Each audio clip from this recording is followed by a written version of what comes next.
بسم اللہ الرحمن الرحیم۔ السلام علیکم محترم ساتھیوں، سندل وائس میں خوش آمدید۔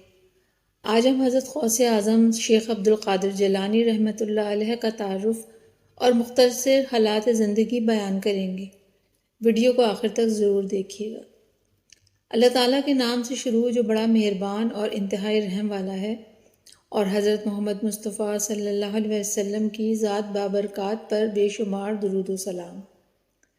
حضرت سیدنا عبد القادر جیلانی المعروف حضور سیدنا غوث اعظم کا شمار ان اولیاء اللہ میں ہوتا ہے جن پر بلا شبہ حضور نبی کریم صلی اللہ علیہ وسلم کو اپنی امت میں سب سے زیادہ فخر ہے۔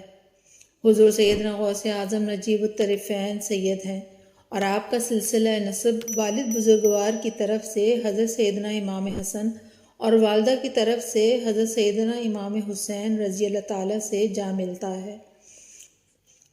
حضور سیدنا غوث اعظم سلسلہ عالیہ قادریہ کے بانی بھی ہیں، اور آپ اپنی عبادت و ریاضت میں یکتا و بے مثل تھے۔ آپ رضی اللہ تعالیٰ عنہ نے حضور نبی کریم صلی اللہ علیہ وسلم کے فرمان پر وعظ و تلقین کا آغاز کیا، اور آپ سے اکتساب فیض حاصل کرنے والوں میں انسانوں کے علاوہ جن بھی ہیں۔ حضور سیدنا غوث اعظم نے اپنی زندگی کا بڑا حصہ عبادت و ریاضت میں بسر کیا اور شادی نہیں کی۔ پھر جب حضور نبی کریم صلی اللہ علیہ وسلم نے خواب میں آپ کو شادی کا حکم دیا تو پھر آپ نے شادی کی۔ آپ کی اولاد دنیا کے کئی ممالک میں آباد ہوئی اور دین اسلام کی تبلیغ کا فریضہ انجام دیا۔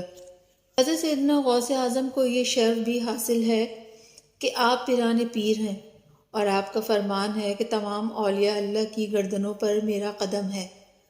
آپ کا یہ فرمان بھی ہے کہ میرے سلسلے میں جو بھی داخل ہوگا، اللہ عز و جل اسے مرتے وقت توبہ کی توفیق عطا فرمائے گا، اور وہ میرے ساتھ جنت میں داخل ہوگا۔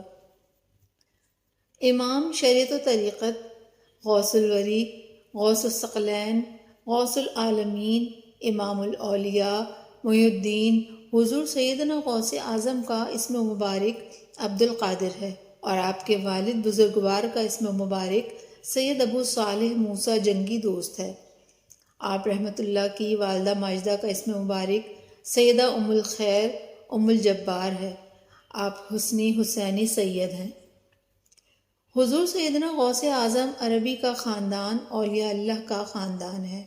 آپ رحمۃ اللہ کے نانا جان، دادا جان، والد ماجد، والدہ ماجدہ، پھپھی، بھائی، صاحبزادے سب اولیاء اللہ ہوئے، اور تمام حضرات صاحب کشف و کرامات تھے۔ حضور سیدنا غوث اعظم کی پیدائش یکم رمضان المبارک 470 ہجری میں ہوئی۔ آپ ابھی کم سن تھے کہ والد بزرگوار حضرت سید ابو صالح موسیٰ جنگی دوست وصال فرما گئے، اور یوں آپ بچپن میں ہی سایہ پدری سے محروم ہو گئے۔ آپ کی تربیت کی ذمہ داری آپ کے نانا حضرت عبداللہ موسعی کے کندھوں پر آن پڑی، اور انہوں نے آپ کی تعلیم و تربیت پر خصوصی توجہ دی۔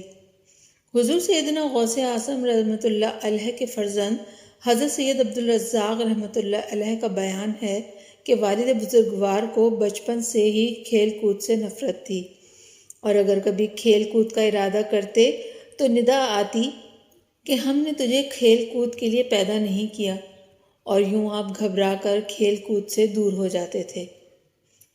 حضور سیدنا غوث اعظم رحمۃ اللہ علیہ نے اپنی زندگی کے ابتدائی 17 برس اپنے آبائی شہر جیلان میں گزارے، اور وہیں تعلیم حاصل کی۔ بعد ازاں آپ کے دل میں اعلیٰ تعلیم کا شوق بیدار ہوا، اور آپ نے اپنی اس خواہش کا اظہار والدہ ماجدہ سے کیا، جنہوں نے آپ کو بغداد جانے کی اجازت دے دی۔ حضور سیدنا غوث اعظم رحمۃ اللہ علیہ بغداد آمد کے بعد شیخ حماد بن دباس کی خدمت میں حاضر ہوئے، جن کا شمار اولیاء اللہ میں ہوتا تھا، اور بغداد کے قرب و جوار میں ان کا شہرہ تھا۔ بغداد کے بے شمار اولیاء نے انہی سے فیض حاصل کیا تھا۔ آپ کا قیام بغداد شریف کے محلہ مظفریہ میں رہا۔ آپ تعلیم سے فراغت کے بعد حضرت شیخ حماد بن دباس کی محفل میں شریک ہو جاتے، اور ان سے روحانی فیوز و برکات حاصل کرتے۔ بغداد میں آپ نے 9 برس تک مختلف علوم پر دسترس حاصل کی اور اس وقت بغداد میں موجود تمام اکابر علماء اعظام کی صحبتوں سے بھرپور فیض حاصل کیا۔ حضور سیدنا غوث اعظم حصول علم کے بعد طریقت کی جانب راغب ہوئے۔ اس دوران آپ کے قلب میں مجاہدے کی رغبت پیدا ہوئی اور آپ چونکہ حضرت شیخ حماد بن مسلم دباس کی صحبت سے بھی فیض یاب ہو چکے تھے، اس لیے طریقت کے اسرار و رموز سے آگاہ تھے۔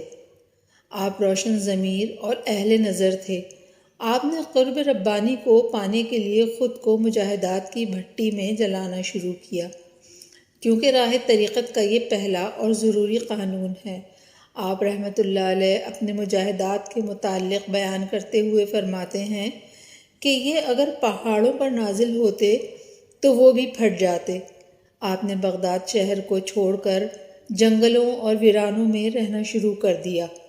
حضور سیدنا غوث اعظم رحمۃ اللہ علیہ نے حضرت ابو سعید مخزومی کے دست حق پر بیعت کی سعادت حاصل کی اور سلوک کی منازل طے کرنے کے بعد خرقہ خلافت سے سرفراز ہوئے۔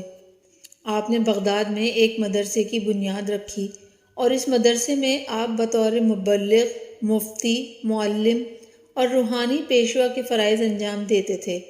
آپ کے خطبات لوگوں کی زندگیاں بدل کر رکھ دیتے تھے۔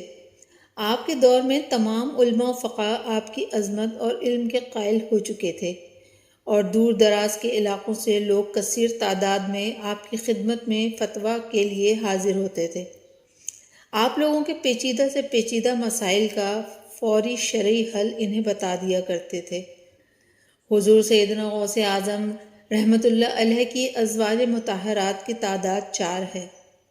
روایات کے مطابق حضور سیدنا غوث اعظم رحمۃ اللہ علیہ کی ان چاروں ازواج سے 27 بیٹے اور 22 بیٹیاں پیدا ہوئیں۔ آپ کے بیٹوں کے علاوہ آپ کی بیٹیوں نے بھی تصوف کے میدان میں اعلیٰ مقام حاصل کیا۔ آپ کی تمام ازواج آپ کا بے حد ادب کرتی تھیں اور آپ کی ہر ضرورت کا خیال رکھتی تھیں۔ آپ بھی اپنی بیویوں کا خاص خیال رکھتے اور واجب حقوق میں کبھی بھی کوئی کوتاہی نہ کرتے تھے۔ حضور سیدنا غوث اعظم رحمۃ اللہ علیہ کی عمر مبارک 91 برس ہو چکی تھی۔ آپ نے اپنے گھر والوں کو اپنے وصال کی خبر دی تو سب کی آنکھوں سے آنسو جاری ہو گئے۔ آپ اب علیل رہنے لگے تھے۔ آپ کی ذات بابرکات کا فیضان جس سے ایک عالم سیراب ہوا تھا، اب اس کے جانے کا وقت آ چکا تھا۔ آپ رحمۃ اللہ علیہ نے اپنے صاحبزادے حضرت سید عبد الوہاب رحمۃ اللہ علیہ سے فرمایا کہ تم مجھ سے دور ہو جاؤ، کیونکہ میں بظاہر تمہارے ساتھ ہوں مگر میرا باطن اللہ کے ساتھ ہے، اور اس وقت کچھ لوگ یہاں تشریف لانے والے ہیں، تم ان کے لیے جگہ فراخ کر دو۔ حضور سیدنا غوث اعظم رحمۃ اللہ علیہ نے وصال سے قبل کلمہ طیبہ کا ورد کیا اور پھر اللہ اللہ کی تسبیح پڑھنا شروع کر دی اور اس کے ساتھ ہی اپنی جان مالک حقیقی کے سپرد کر دی۔ آپ رحمۃ اللہ علیہ کا مزار پاک بغداد شہر کے وسط میں واقع ہے اور یہ وہی جگہ ہے جہاں آپ نے مدرسے کی بنیاد رکھی اور درس و تدریس کے لیے مسند ارشاد پر متمکن ہوئے۔ آپ کے دربار سے ملحقہ بے شمار مریدین اور ارادت مندوں کے مزارات بھی ہیں۔ بے شمار لوگ روزانہ آپ کے مزار پاک پر حاضر ہوتے ہیں اور روحانی فیوز و برکات سے مالا مال ہوتے ہیں۔ بادشاہ ہر دو عالم شیخ عبد القادر است، سرور اولاد آدم شیخ عبد القادر است، آفتاب و ماہتاب و عرش و کرسی و قلم، نور قلم از نور اعظم شیخ عبد القادر است۔